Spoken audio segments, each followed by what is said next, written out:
a primeira vez que eu vou falar aqui a respeito de um tema que foi a casa que escolheu, então eu preparei esse tema especialmente para cá. E confesso que é um tema bastante delicado para mim, porque quando eu era pequeno, ou melhor, quando eu era criança, na Igreja Católica, muitos de nós aqui vieram de outras religiões, é comum isso. Uma das grandes dificuldades para mim era quando eu tinha que ler algum trecho da Bíblia. Por quê? Exatamente, na Bíblia, a escrita, a leitura era extremamente difícil para mim, porque era por parábolas. Aquilo era cansativo para mim, eu não entendia direito e também não queria entender, e aí virava a página. Ora, as parábolas foi a maneira que Jesus encontrou, na época, de se fazer minimamente entender por aquele povo tão ignorante. Certo? Era quase que desenhando, né, na cabeça das pessoas alguma coisa, para que elas pudessem compreender alguma coisa. Felizmente hoje a gente já entende um pouquinho melhor as coisas, né? Já evoluímos um pouco. E evoluímos bastante, na verdade. Então, a figura da parábola, ela já não é mais necessária. Hoje já é possível a gente receber as instruções diretamente, que é justamente o que o Espiritismo nos faz. Fala diretamente, sem rodeios, com lógica, com bom senso, usando a razão e usando, sobretudo, a ciência, conectando a ciência agora sim com a religião, de uma maneira muito clara e muito objetiva.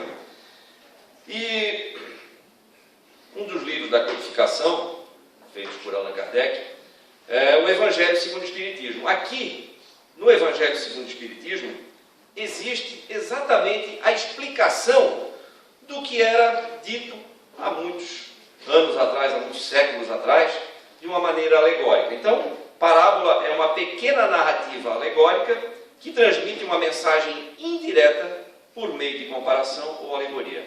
Então, o tema de hoje é a parábola da figueira seca. Logicamente, eu vou ter que ler um trecho da parábola para a gente poder, então, depois comentar a respeito disso, certo? Ela diz o seguinte: essa parábola, ela está no capítulo 19 do Evangelho segundo o Espiritismo, que é exatamente o capítulo que trata da fé. O título desse capítulo é A Fé Transporta Montanhas. Vamos lá.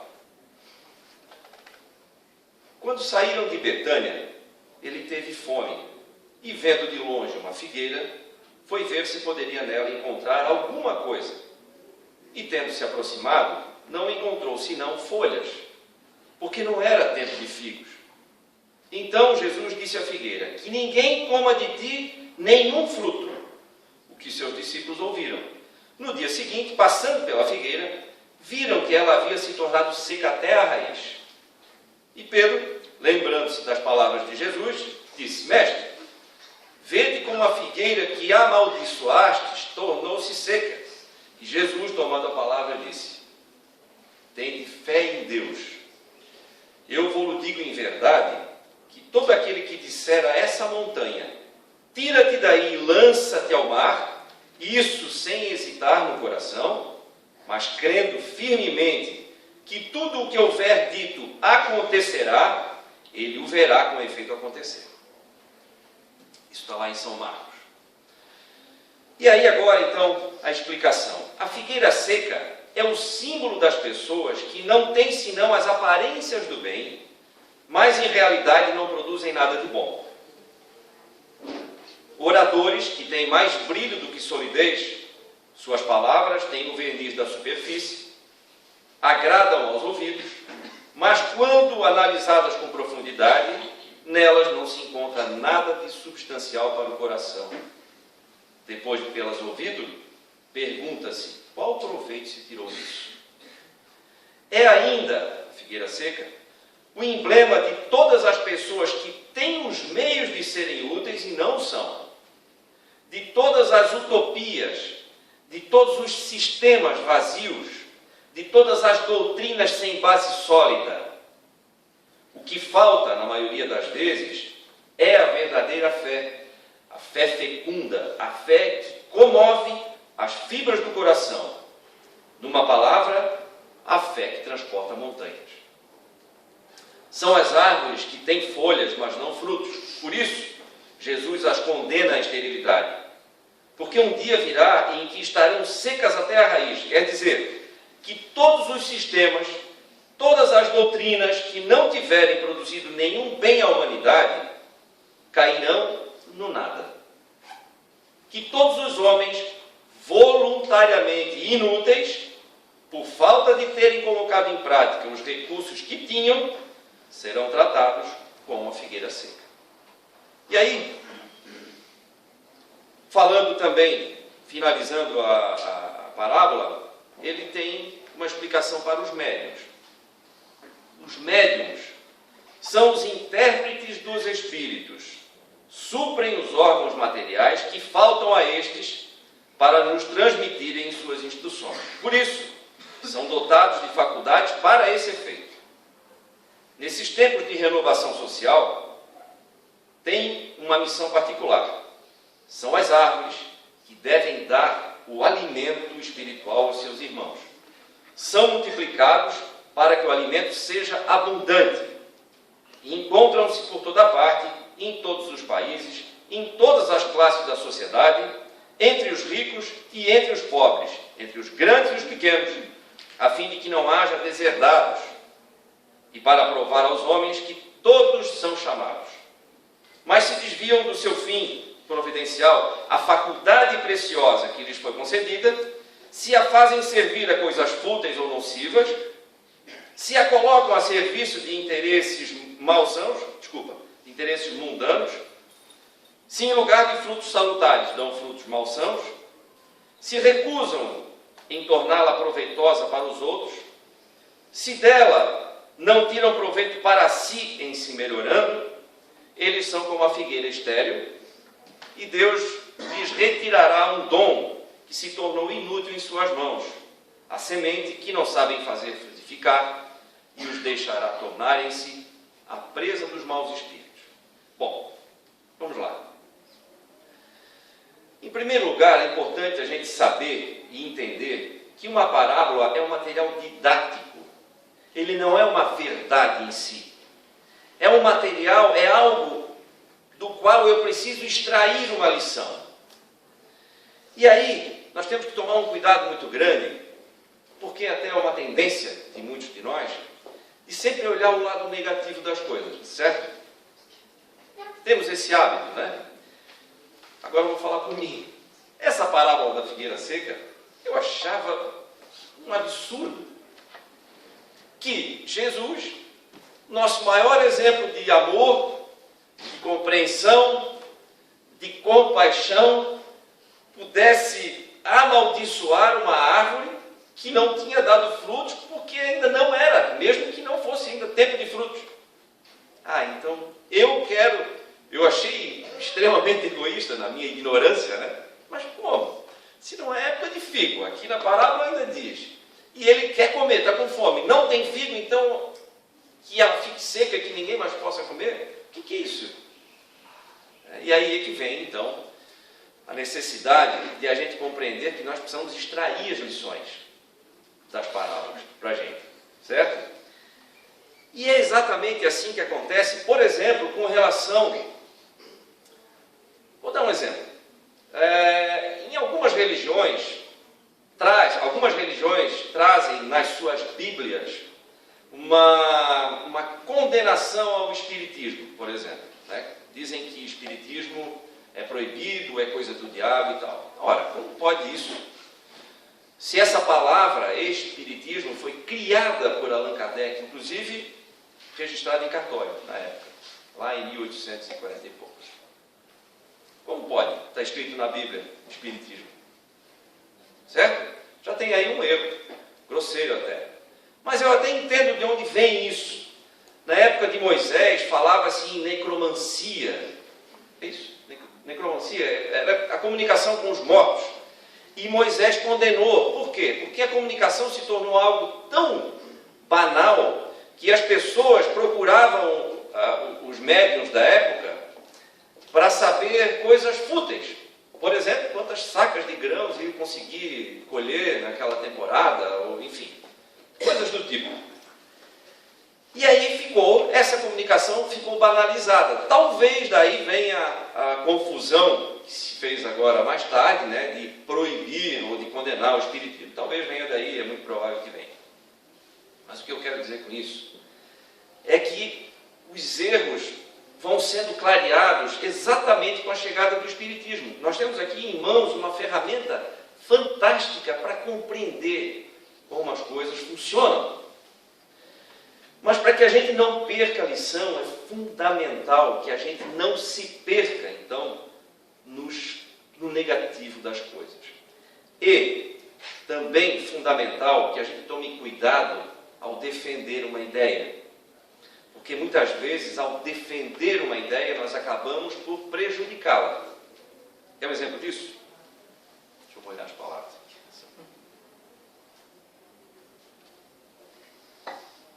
Sabia que a gente pode estragar uma ideia pela maneira de defender? Aqui também diz um trecho assim, ó. A resistência do incrédulo, é preciso nisso convir, prende-se frequentemente menos a ele do que a maneira pela qual se lhe apresentam as coisas. A fé é preciso uma base, e essa base é a inteligência perfeita daquilo em que se deve crer. Para crer, não basta ver, é preciso, sobretudo, compreender. A fé cega não é mais desse século. Isso aqui é fundamental. A fé cega não é mais desse século. Isso significa que nós já evoluímos muito, nós temos capacidade para compreender as coisas. Então, é por isso que veio então o Espiritismo explicando as coisas com clareza. Nós não precisamos mais daquelas parábolas que dão margem, ou que davam margem às interpretações mais absurdas e que algumas pessoas tomam por verdade e acabam defendendo essas ideias. Eu fui um caso desse, que muitas questões não eram respondidas. Eu queria saber, lá na minha pré-adolescência, eu perguntava e dizia, não, isso aí é mistério da fé. Que coisa terrível que era. Eu preciso entender a lógica. Terrível. Precisava de respostas. E aí, infelizmente, eu as encontro no Espiritismo. Então, o que diz aqui é o seguinte, só reforçando aquilo que eu havia falado a respeito de como defender as ideias, é isso. Eu posso estragar uma ideia simplesmente pelo fato de colocá-la, pela maneira como eu coloco. Um exemplo disso, nos Estados Unidos, eu não me lembro agora exatamente os anos, mas começou a ficar muito forte a questão do feminismo. E aí, nesse período, houve um período onde tudo era considerado, ou quase tudo era considerado assédio sexual, especialmente das empresas. A ponto de as empresas começarem a adotar algumas regras absurdas. Por exemplo, colegas de trabalho de sexo oposto, homem e mulher, após o expediente não poderiam se encontrar num restaurante ou num bar. Colegas de trabalho, homem e mulher, não poderiam, se tivessem que fazer uma viagem de trabalho, não poderiam sentar lado a lado no avião. Colegas de trabalho que estivessem fazendo uma viagem de trabalho não poderiam se hospedar no mesmo andar do hotel. E assim uma série de outras regras foram sendo criadas. Conclusão, as empresas começaram a evitar a contratação de mulheres. Feminismo trabalhando contra as mulheres. Por quê? Pela maneira exagerada, grosseira muitas vezes, e áspera e agressiva de colocar essas questões. Ao invés de focar, por exemplo, nas qualidades que as mulheres têm, como sensibilidade, capacidade de aglutinação em torno de um projeto, enfim, inúmeros outros, como sendo uma vantagem para as empresas, não. Foi se atacar exatamente problemas que existiam realmente, mas de um jeito extremamente agressivo, que passou, então, por fim, a trabalhar contra as próprias mulheres. Então, isso só para exemplificar como uma ideia mal defendida pode trabalhar contra ela própria. certo? Então, por isso a importância de nós, quando formos falar de espiritismo, é importante que a gente, ao invés de tentar fazer com que as pessoas engulam, que elas queiram saber mais. Porque nós temos, no espiritismo, um manancial de informações tão grande, ainda por ser desvendado, que é simplesmente uma riqueza que nós temos em nossas mãos. Vou dar mais um exemplo.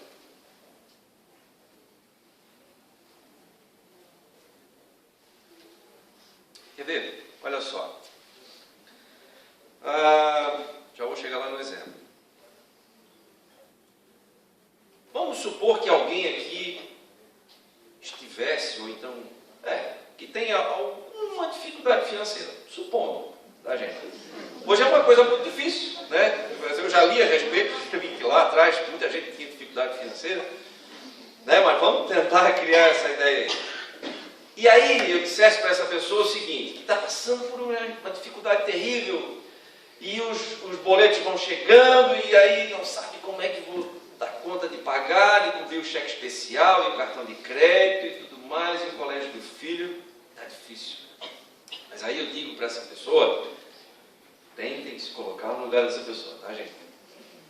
Olha, fulano ou fulana, daqui a 5 anos, seus problemas financeiros acabaram.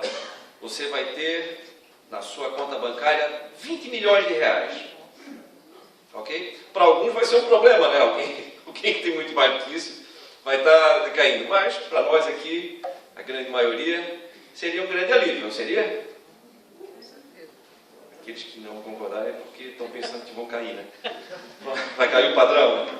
Bom, e aí, eu sabendo que daqui a 5 anos eu vou ter essa quantia na minha conta, à minha disposição, vai ser minha. Os meus problemas não ficaram menores agora? Pode até apertar um pouquinho mais, não pode? Eu sei que vão ser só mais 5 anos mesmo, não é assim? Pode vir. Mas o teu carro vai fundir o motor. Não tem problema, do jeito, eu ando a pé, eu peço carona daqui a 5 anos. Não é assim? Então, a gente vive melhor quando a gente tem boas perspectivas, porque os problemas diminuem, a tendência é a gente enxergá-los de um jeito diferente. E aí eu lembro de uma frase aqui de uma escritora francesa que eu gosto, que é o seguinte, Anaïs Nin, ela diz o seguinte: não vemos as coisas como elas são, vemos as coisas como nós somos. E aí, gente, eu queria... Não deu a caneta ali, né? Tá, não tem problema. Então vamos imaginar o seguinte, cada um de nós possui, como sendo filho de Deus, possui no plano divino uma conta corrente. Todo mundo tem conta em banco aqui? Todo mundo usa o sistema bancário? Maravilha, né? Aliás, né? Graças a Deus nós temos os bancos, né? Tem gente que reclama. Isso também, eu já li a respeito. Tem gente que reclama de banco. Mas já pensou se não fosse o sistema bancário? A gente pode não só proteger o dinheiro, como pode pedir emprestado quando precisa, pode fazer compras de internet, inclusive sem sair de casa, tudo porque existe o sistema bancário. Né? Enfim. Mas vamos supor então que nós temos um plano divino, uma conta corrente. E essa conta corrente, ela está repleta, abarrotada de tudo o que nós precisamos. Saúde, paz, dinheiro, recursos materiais, enfim. O que mais que tem que ter nessa conta aí? Vamos lá, gente. Paz, né? Falei já, amor, tudo que nós precisamos na nossa vida está lá nessa conta. Cada um de nós tem, está lá. Só que nós vamos tendo acesso a esses créditos conforme nós vamos descobrindo ou acessando algumas senhas. Um exemplo, para o crédito dinheiro, uma das senhas para eu ter acesso à abundância financeira é exatamente a utilidade.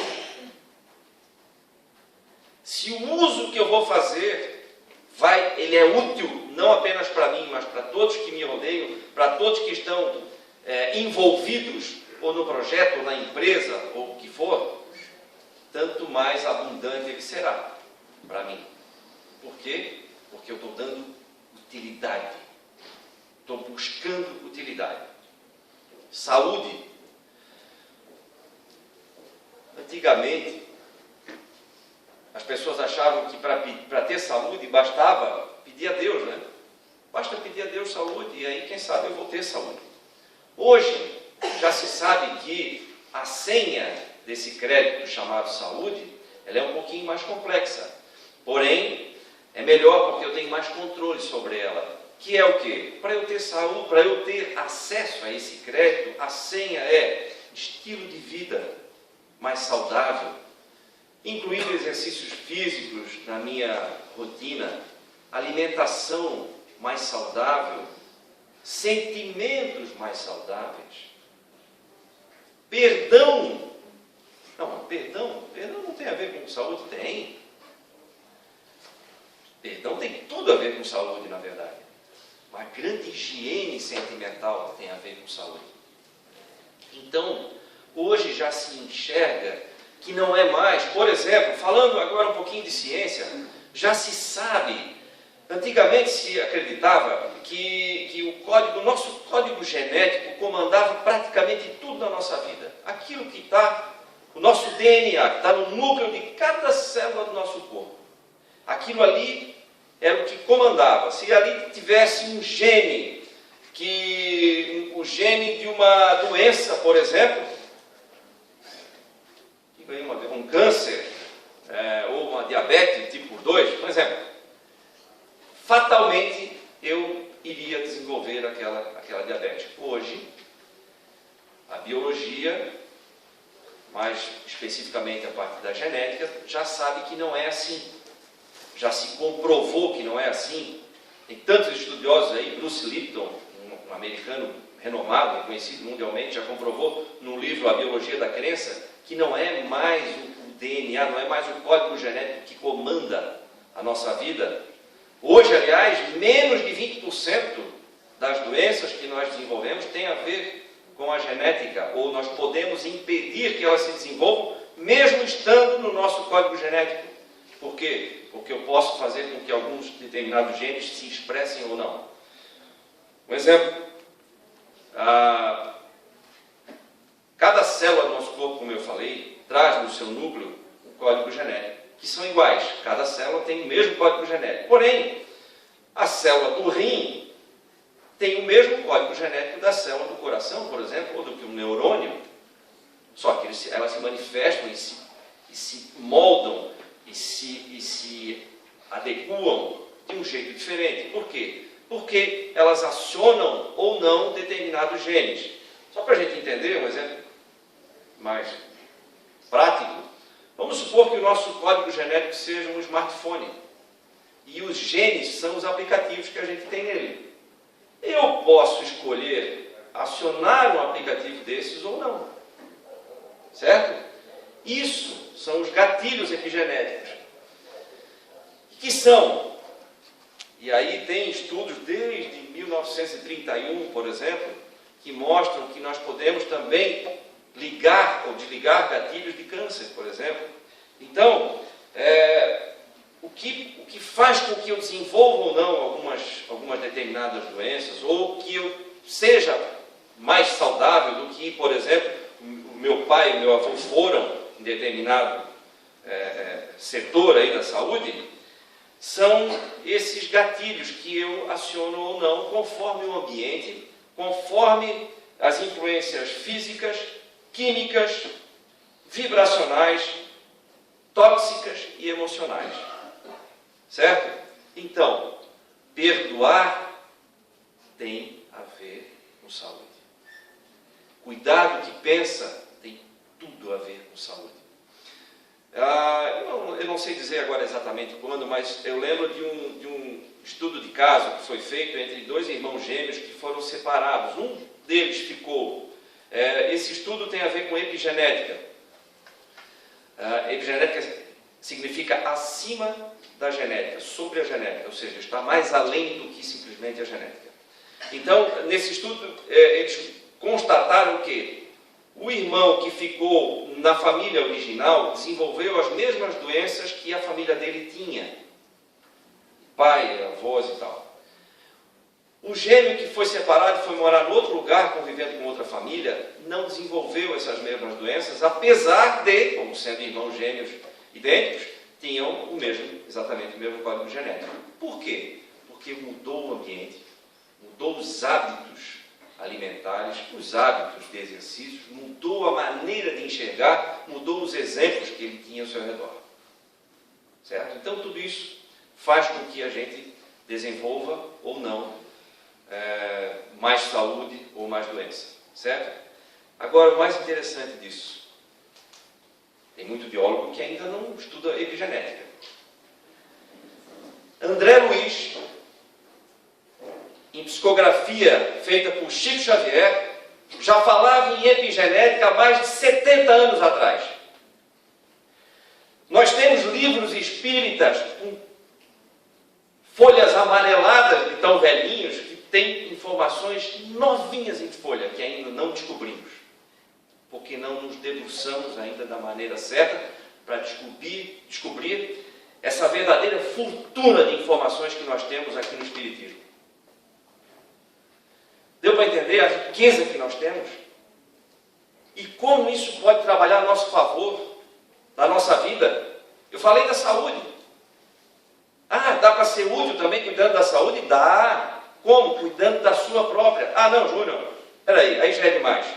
O meu corpo é meu, eu faço dele o que eu quiser. Certo? Errado. Lamento informar, ele não é teu. Foi um empréstimo. Prova disso. Todos os elementos químicos que compõem o nosso corpo vieram da Terra, vão voltar para onde? Para a Terra. Ninguém vai levar no perispírito nenhum elemento químico que estava no nosso corpo.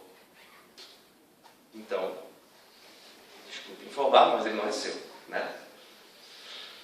Então eu posso também ser útil cuidando da minha própria saúde? Posso. Um grupo de... já vou dar mais alguns exemplos. Um grupo de jovens, se eu não me engano, na Finlândia, no século passado, eles ficaram isolados, lá é muito frio, ficaram isolados numa região e passaram muita fome durante o inverno. O que aconteceu dali para frente foi interessante. Alguns cientistas começaram a observar isso depois que aconteceu, muito tempo depois. Eles perceberam que os filhos e os netos daqueles jovens que ficaram isolados no inverno, passando fome, se desenvolveram de uma maneira muito mais saudável do que os outros da mesma região, mas que não passaram por esse problema.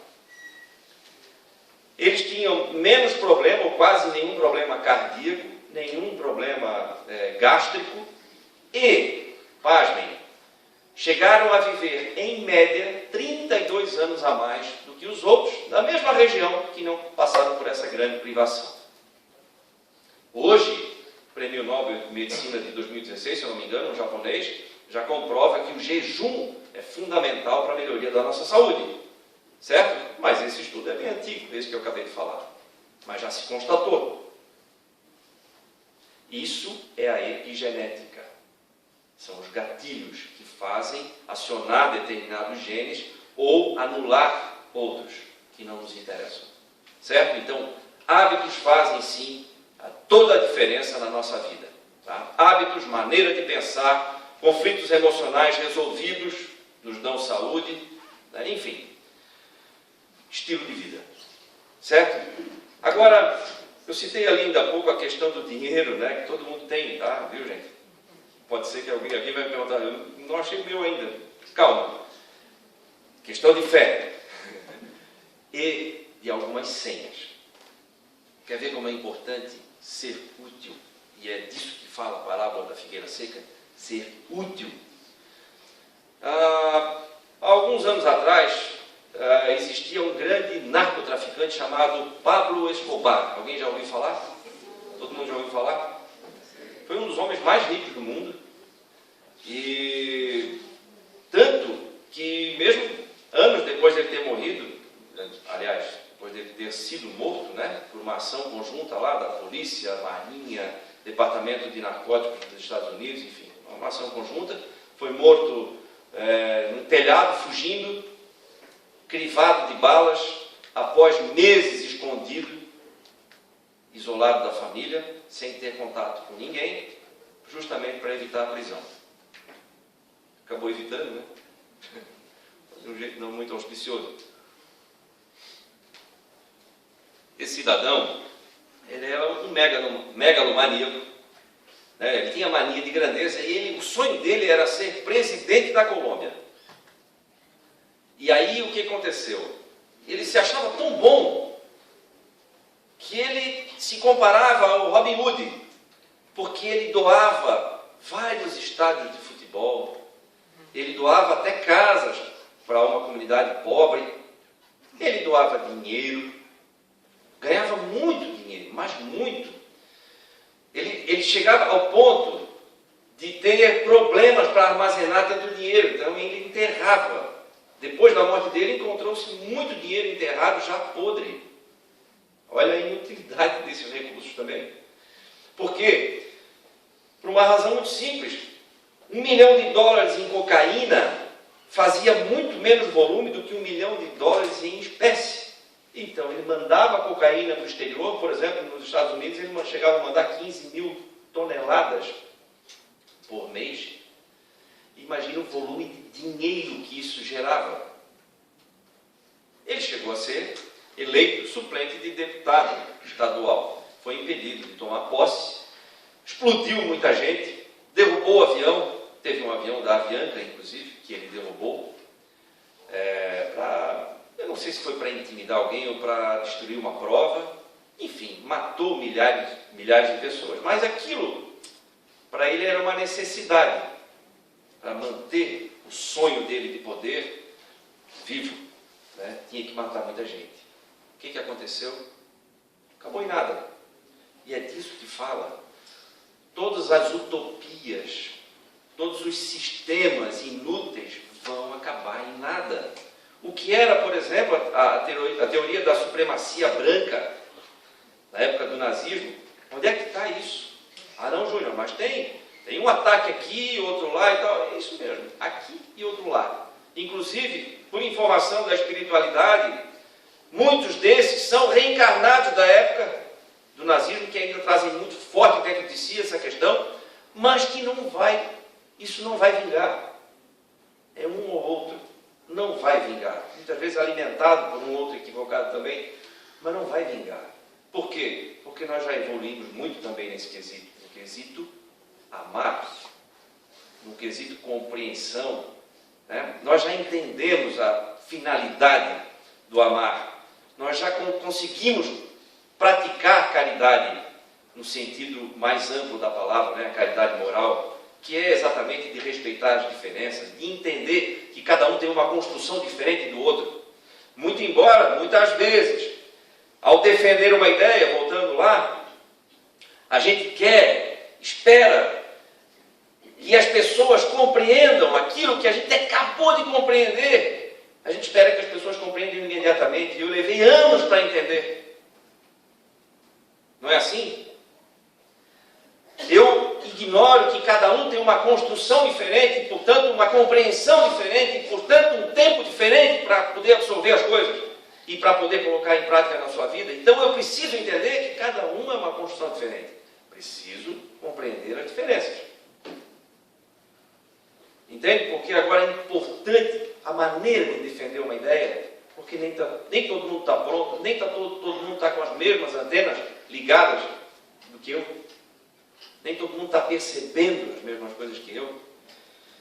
E aí eu vou citar um outro exemplo. Agora, eu acabei de citar um exemplo de inutilidade do dinheiro, por exemplo, já que falamos naquele crédito que todo mundo tem lá na conta corrente divina. Uma grande senha para ter acesso a esses recursos financeiros é o quê? É a utilidade dele. Vou citar um exemplo aqui para vocês. Bill Gates. Alguém já ouviu falar em Bill Gates ou Microsoft? Pois é. Mesmo quem nunca, por acaso, tenha ouvido, já, com certeza, se utilizou ou se beneficiou de algum programa produzido pela Microsoft. Ah, Júnior, estás enganado, eu não tenho nem computador, nem smartphone eu tenho. Tá bom, já foi atendido num posto de saúde? Ah, já, isso já. Então, o médico usa um computador, com certeza ali tem um programa da Microsoft. Certo? Telefonou para marcar uma consulta, alguém vai cadastrar aquilo num banco de dados e com certeza está usando algum programa da Microsoft. Então, Bill Gates, ele sonhava em ser útil, em facilitar a vida das pessoas. Há muitas décadas atrás ele dizia o seguinte: no futuro as pessoas vão usar dispositivos eletrônicos para comunicarem-se entre si. Não existia telefone. Hoje é óbvio para a gente, né? Zap, zap aqui. E inclusive fazer negócios. Olha só, qualquer coisa eu compro com a internet, pela internet aqui, muito rapidamente, e chega lá em casa. Certo? Isso ele falava há muitas décadas atrás. E aí, muitos ainda defendem que, por exemplo, as empresas são uma grande fonte de exploração da mão de obra e tal. Isso é uma coisa antiga, já ultrapassada. Nós evoluímos muito também nesse quesito. Vou citar como exemplo a própria Microsoft. A Microsoft foi fundada, se não me engano, em 75. E em 1986, 11 anos depois, ela fez o primeiro lançamento de ações na Bolsa de Valores. E olha o que aconteceu. Apenas 11 anos depois da sua fundação,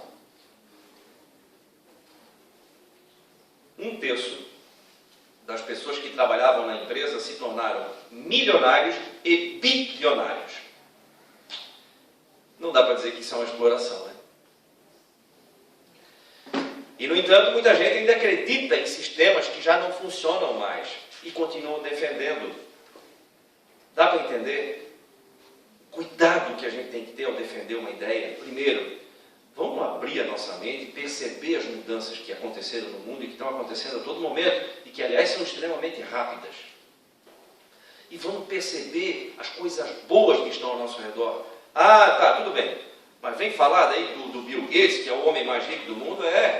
Durante muitos anos seguidos ele foi tido como o homem mais rico do mundo. E, aliás, não queria, porque ele não gostava da fama, da atenção que isso atraía. E ele tem, apesar de sempre figurar entre os 3 mais ricos do mundo, ele chegou a ter uma fortuna aí avaliada em 130 bilhões de dólares, é o maior filântropo da história. Quem mais doou dinheiro. E como é que ele doa dinheiro? Não é como o Pablo Escobar fazia, não, fazendo campo de futebol e doando casas. Ele criou uma fundação, Fundação Bill e Melinda Gates, isso já há muito tempo atrás, em 2000, se não me engano. E essa fundação tem por prioridade saúde e educação. É um dos principais investidores em pesquisa de combate à AIDS, por exemplo. É o maior doador.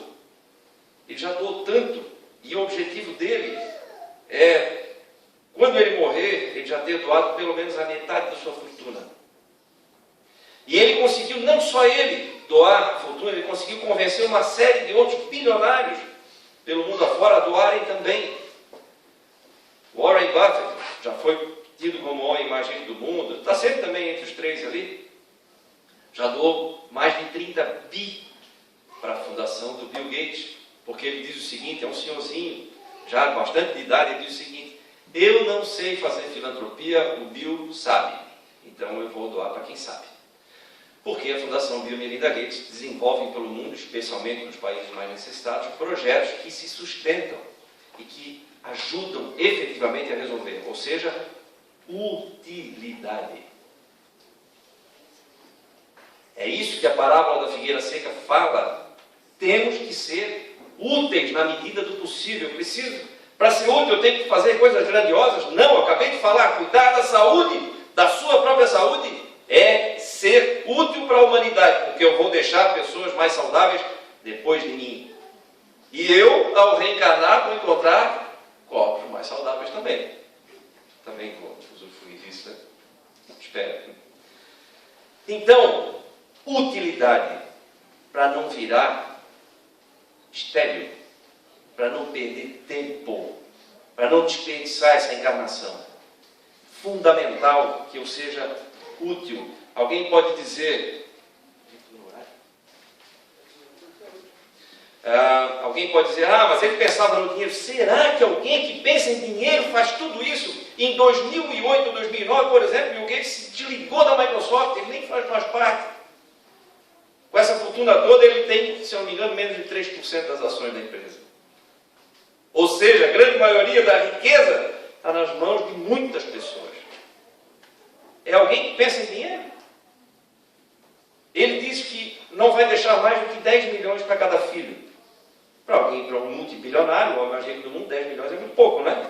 O que ele diz a respeito? Se eles forem competentes e saberem fazer uso, talvez eles se tornem bilionários também. Então esse é o suficiente para começar qualquer negócio. Ele não quer o quê? Que os filhos sejam inúteis. Deitados em berços esplêndidos, multimilionários sem precisar fazer nada. Isso é alguém que pensa em dinheiro? Ou pensa primeiro em ser útil? Ou quer ser útil? Ou trabalha para ser útil? Então é importante que a gente mude um pouquinho a nossa maneira de enxergar as coisas e dizer que todo mundo que é rico porque vive escravo do dinheiro. Não é verdade. Assim como nem todo mundo que está pobre é por falta de oportunidade. Às vezes não. Às vezes é por uma questão de programação da reencarnação mesmo. Eu vou citar um exemplo. Eu não lembro se era No Céu e o Inferno. Um dos livros aqui contava a história de uma mãe muito rica, e ela fazia todas as vontades do filho. O resultado, o filho se tornou um tirano doméstico, maltratava os funcionários, eram muitos, né? Funcionários da casa e tudo, maltratava a própria mãe, desrespeitava, enfim, virou um tirano doméstico. E assim, ela não conseguiu contornar essa situação. Numa ocasião, ela teve, os dois desencarnaram, né? Cada um no seu tempo, e aí ela teve a oportunidade da reencarnação e teve a oportunidade de participar do projeto reencarnatório dela. O que ela quis? O que ela pediu? Que ela reencarnasse numa situação completamente privada de recursos financeiros. Ela reencarnou numa favela. E o filho reencarnou como filho de novo dela. Para quê? Para ela corrigir um erro do passado. Foi aí então que ela não se perdeu com o excesso do dinheiro, os excessos de mimos para o filho. Conseguiu corrigir uma situação. Então, nem todo mundo que está numa situação de falta de recursos financeiros significa que seja uma situação danosa. Ela pode ser simplesmente uma situação passageira para corrigir alguma coisa necessária, porque eu reconheço que eu não vou ter forças para superar um problema do passado sozinho. Então eu posso pedir exatamente isso. Certo, gente? Então apenas lembrando, deixando claro a todos que nós podemos sim transformar a nossa vida em algo útil, a começar por nós mesmos. Essa parábola da figueira seca, como eu falei, ela está contida num capítulo que fala sobre fé. E fé é enxergar o que ninguém ainda está vendo. Se fala muito aqui no Brasil, por exemplo, aqui no Brasil é difícil empreender, né? É difícil montar um negócio, eu quero botar uma lanchonete móvel, uma barraquinha de cachorro-quente, mas é difícil, tem vigilância sanitária, tem muitas regras, tem alvará, tem muito imposto, tem isso e aquele outro tal. Tem as leis trabalhistas, né? É muito difícil. Então, o que faz alguém aqui no Brasil querer tanto montar o seu próprio negócio? O que faz? É porque ele enxerga.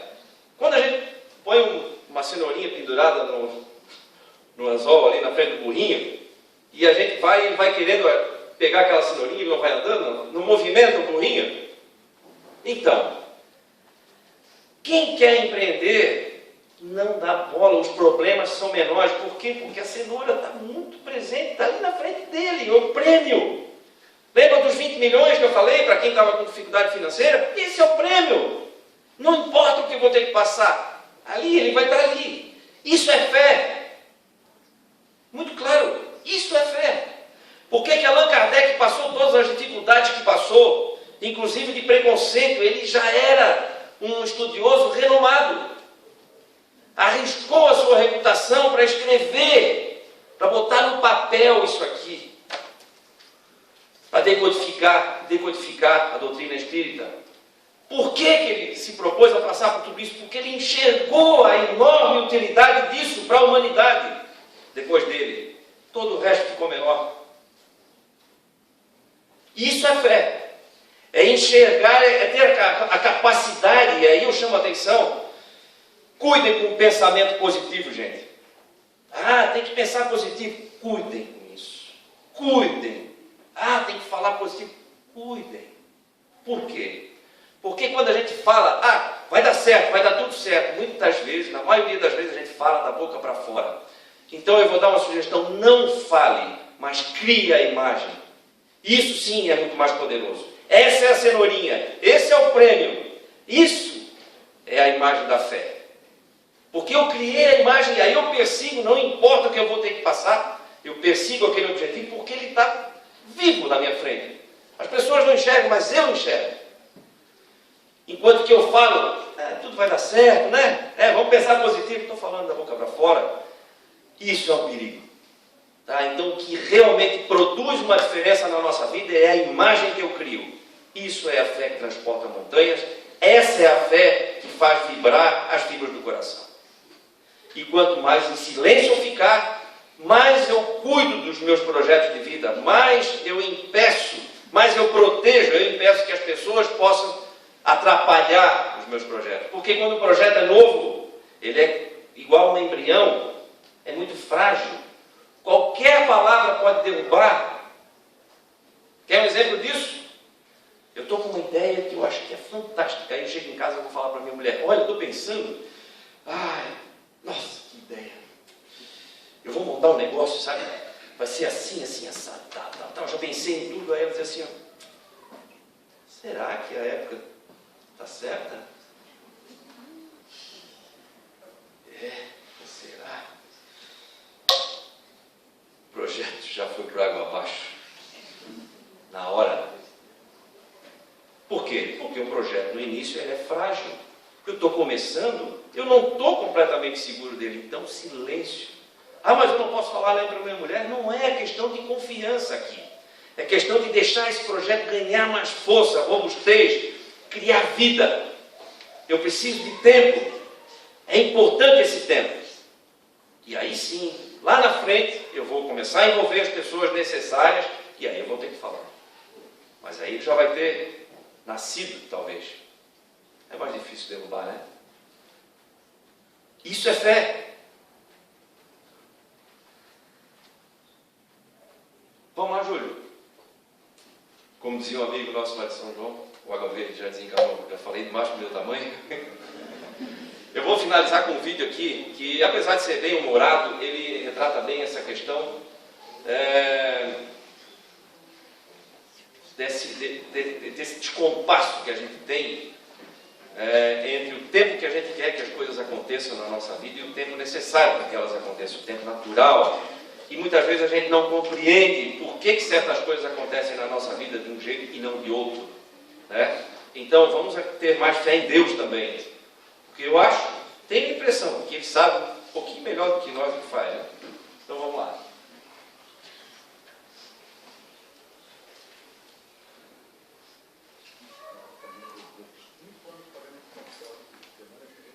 Uma parcela, graças a Deus.